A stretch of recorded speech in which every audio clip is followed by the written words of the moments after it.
morning I processed Alvaro Sennett's death certificate, I had already spoken with him for 11 minutes about his wife's misspelled name, about the patience it takes to fix a piece of government paper, and the certificate in my hand said he had been dead since 9:40 the night before. I've started this a dozen ways and thrown all of them out because every version makes me sound like a man who isn't well, and the whole trouble is that I have never in my life been more careful. So I'll tell it the way I'd register it, in order, field by field. Nothing entered that I can't verify. You'll see exactly where the careful stops holding. That's the part I need someone else's eyes on, because I've looked at it until looking stopped meaning anything. My name is Gene Dorsey. For 19 years, I've worked in the registration unit of a county office of vital records, the quiet floor above the counter where the public goes for birth certificates and marriage licenses. We don't see people. What reaches my desk is the end of the paperwork, not the beginning. When someone dies, a funeral home and a physician fill out a certificate, and it travels through a few hands, and eventually it comes to a registrar. That's me. I check it. I catch the errors, a transposed date, a blank county line, a maiden name in the wrong box. And when it's clean, I sign it and I register it, and the death becomes official, legally real. There's a sentence they teach you the first week, half joke and half creed. I've said it to every new hire since. Nothing's real until it's registered. A person can be dead in every way that matters, dead and buried and grieved. And until the certificate clears my desk, the county doesn't know it. No estate closes. No accounts freeze. The world keeps the light on for them a little longer. I used to like that about the work, that there was a small mercy built into the machinery, a gap between the loss and the finality of it, and that I stood in that gap and kept it gentle. I turn my wedding ring when I think. I've done it so long the skin under it never tans. There are 2 mugs at my elbow, and I only ever fill the one. I couldn't tell you why I keep the second, or who I keep it for. And there's a small framed photograph on my desk that faces away from me. I don't remember turning it around, and I've never once turned it back. I mention these because they come back later, and I'd want any detail I didn't yet understand on the record early. I need you to feel how ordinary the morning was, because the ordinariness is the thing I can't put down. The phone rang a little after 8. Our direct lines almost never ring.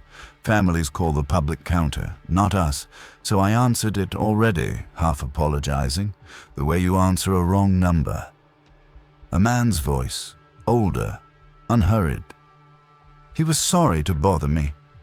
They'd transferred him around, and he'd likely been sent to the wrong place, but maybe I could help anyway. His wife's certificate had a mistake. They'd spelled her name Rose. It was Rosa. Rosa with an A after her grandmother, and he couldn't bear the thought of it going into the permanent record wrong, of her being filed under a name that was almost hers but not. I told him corrections were possible. He'd need an amendment form and a document showing the true spelling. He said he had her baptismal record, that he'd kept it 51 years, and he laughed a little saying it. He said, "You've got a patient way about you. Most people on these lines can't wait to get me off." I told him I wasn't in a hurry. That was true. I remember thinking it was a good way to start a day, a small kindness done before my coffee had cooled. He thanked me twice. He said his name was Alvaro Sennett, and he spelled it because he was a man who'd learned that names get written down wrong. Then I went back to my stack, and that afternoon, 8 or 9 certificates down, I turned one over, and the decedent's name was Alvaro Sennett. I'll be honest about the first thing I felt, because it wasn't fear. It was a small, pleasant jolt of recognition. Oh, the Sennett man. The way a name from the morning warms you when it turns up again. It took a full second for the wrongness to catch up. This wasn't his wife's certificate. It was his. Alvaro Sennett, male, 73. Time of death, in the physician's own hand, the previous evening, 9:40 p.m. I did what I've trained 19 years of juniors to do. I did not react. I looked for the error, because there is always an error, and there are only so many kinds. A son with a father's name, juniors and seniors cross constantly. A clerical slip, yesterday's date dragged on to today. A coincidence of names in a county of 2 million. I wrote all three on my pad, in order, the way I'd want a case documented, and I began ruling them out. The junior theory died first. There was no junior. The certificate listed no surviving spouse. It listed a predeceased wife. Rosa Sennett, deceased 4 months earlier. The man who'd called me at 8 to fix his dead wife's name was, by this document, 4 months a widower and 1 night dead. That is where the cold started. And then, I want to be truthful about the order of things. I talked myself back out of it. Last quarter, the county migrated 40 years of records to a new system, and it went badly. Misdated entries, duplicated decedents, timestamps pulled from the migration's own clock instead of the real one. A phantom record, then. A date dragged off a broken log. The call a stress dream in a warm, dull room, my mind stitching the afternoon's name backward into a morning. The relief was so complete, I let it hold me for what I think was a whole day. Nothing's wrong with me, I thought. The system is wrong, and I of all people know how to fix a wrong system. I had my hands back on the wheel. That calm lasted until I went to register his certificate, and I saw the annotation. In the margin, in the amendments field, the box where corrections are noted before a certificate is finalized. Someone had entered a pending change. Decedent's spouse, surname spelling, Rose to Rosa. Supporting document, baptismal record. The exact correction he had asked me for. His, not hers. On his certificate, a change I had discussed with no living soul, written nowhere but the pad at my elbow, entered in the office's own formatting as though I had already processed his request and simply couldn't remember doing it. A migration glitch can duplicate a name. It cannot know what a dead man told me privately at 8 in the morning about his wife's grandmother. The relief didn't fade. It broke all at once, like a plate. Let me tell you what I did next, because it's where I went wrong in a way I can almost respect. Every one of those certificates carried a registrar's signature. Mine. My IDG Dorsey, stamped at the bottom, on registrations I had no memory of making.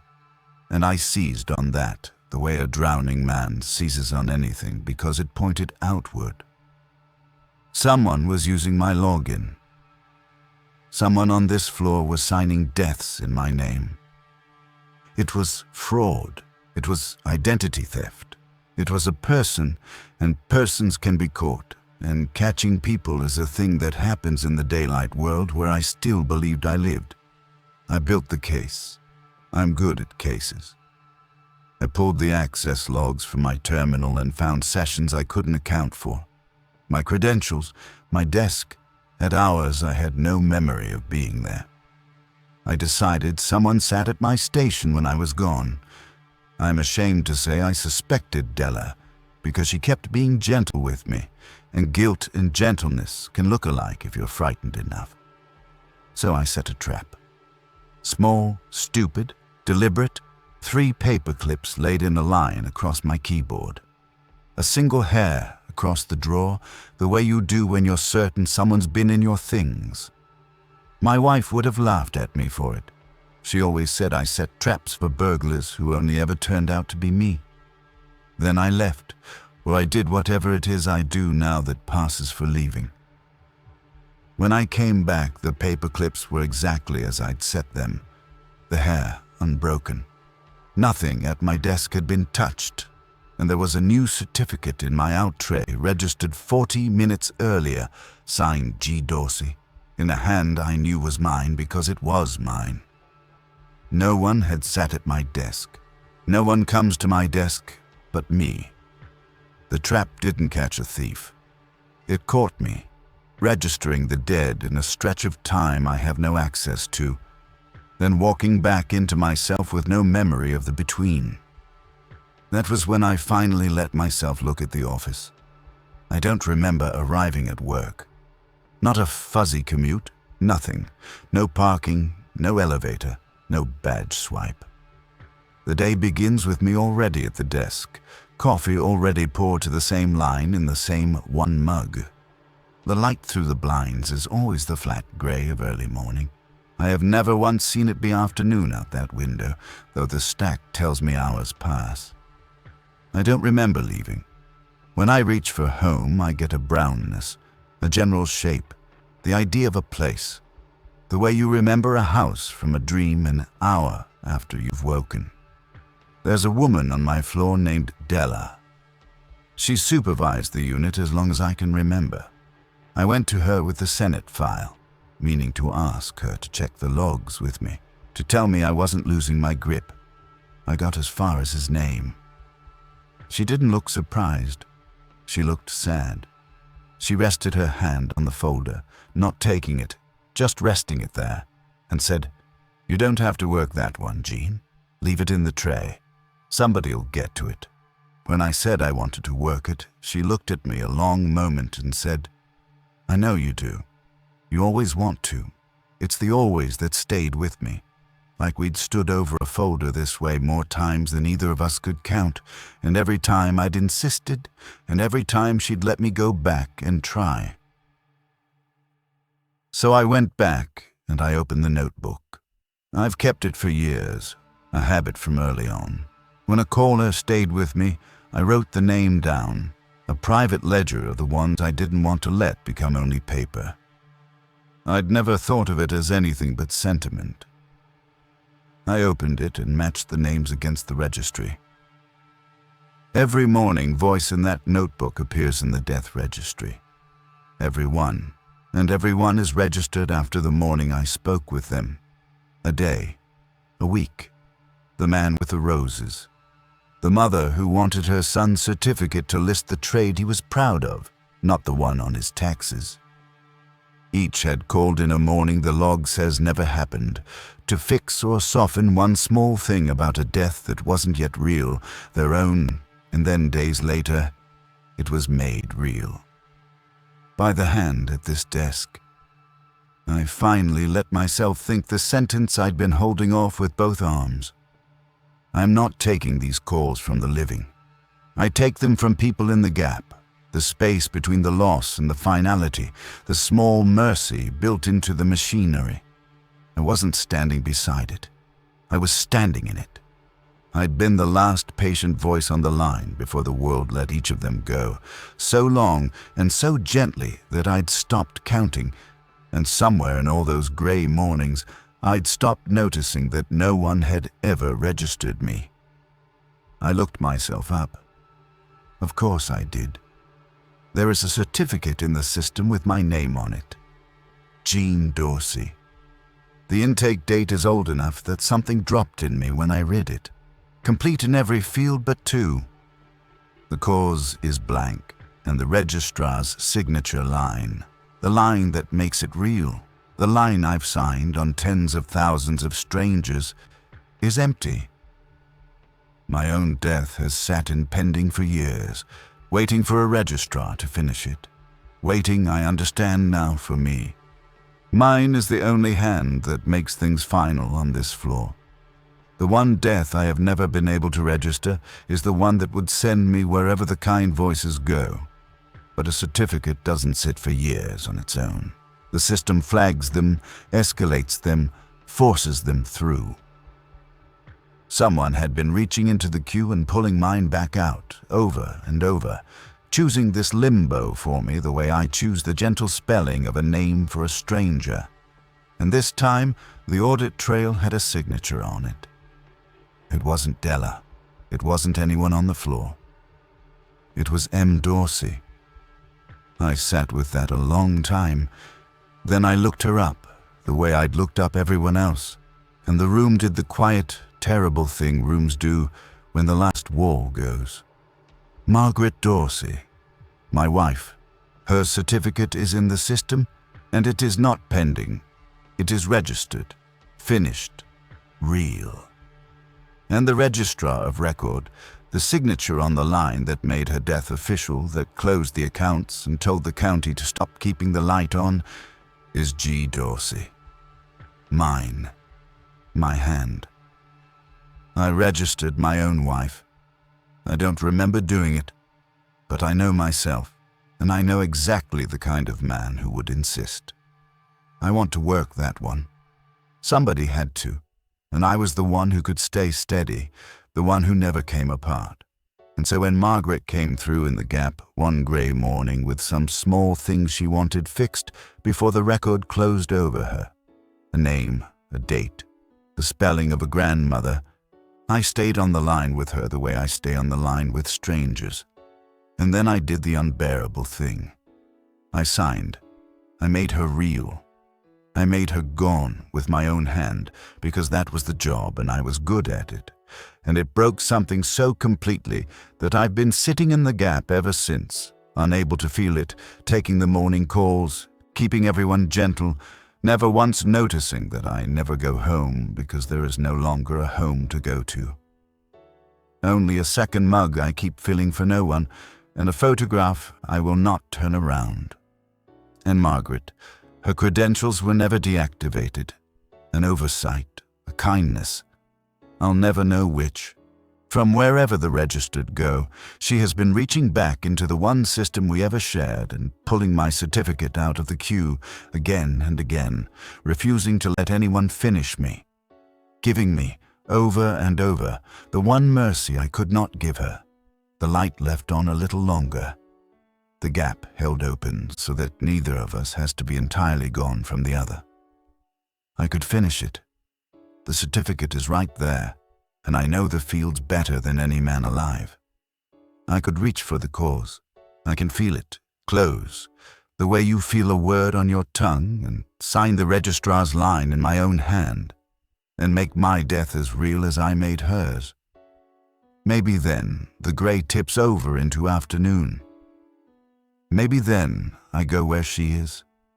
Or maybe registering myself only closes the last account we share, ends the reopenings, stops the phone and sends me somewhere she can't reach at all. I reached for the photograph on my desk, the one that faces away. I still couldn't make myself turn it around. So I've decided not to decide. I left my own certificate in the tray. Somebody'll get to it. But this morning the phone rang a little after 8. Gentle, unhurried. Sorry to bother me. There was a mistake on a certificate, it said. A name that was almost right but not. Would I stay on the line while we fixed it? I've stayed on the line for strangers for 19 years. I never once wondered what it was like from their end. I think I know now whose voice I've been hearing in the grey mornings. I just don't know whether she's waiting for me or keeping me here.